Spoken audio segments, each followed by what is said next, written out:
Basta mga tol, masasabi ko lang sa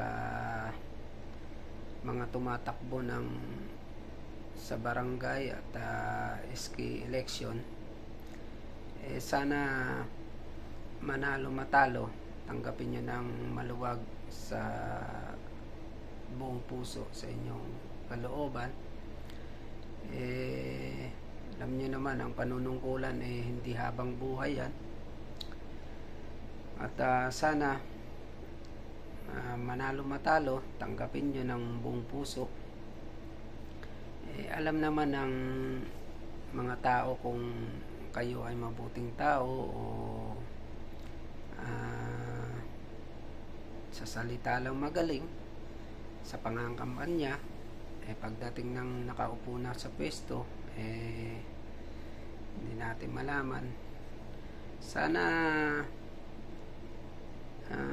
yung mga pangako nyo sa tao habang nung nangangampanya kayo, tuparin nyo.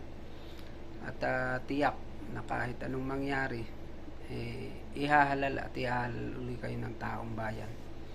Pag talagang may nakikita silang ginawa, mabuti yung ginawa at pag-unlad sa mga kinasasakupan nyo, doon naman sa ngayon makikita natin sa mga balita, mga napapanood ko dito, barangay at SK election lang may nagpapatayan. Bakit kailangan natin gawin yun? Kung talagang paglilingkod sa bayan ang hangarin natin, hindi natin kailangan na makipag-away sa kapwa kandidato natin. Sana maging parehas, maging patas kayo. At sana pag nakaupo na kayo sa pwesto, manungkulan kayo na yun sa sinumpaan nyo at huwag yung tumakbo kayo dahil sa magpayaman o mga abuso ng kapwa ninyo. Sana gawin nyo ng tama ang pangako nyo, ang sinumpaan nyo, kasi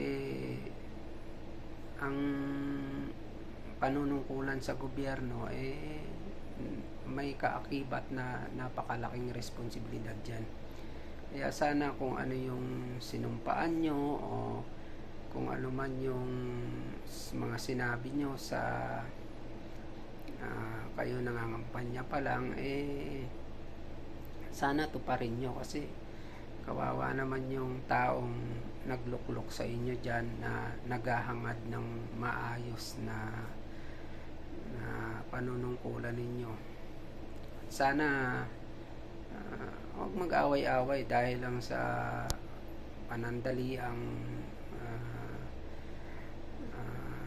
panunungkulan nyo sa kung saan dyan sa gobyerno. Sana tanggapin nyo ng maluwag sa puso nyo. Kung matalo manalo man kayo, wala na yung sana maging parehas lang. Sana huwag na kayong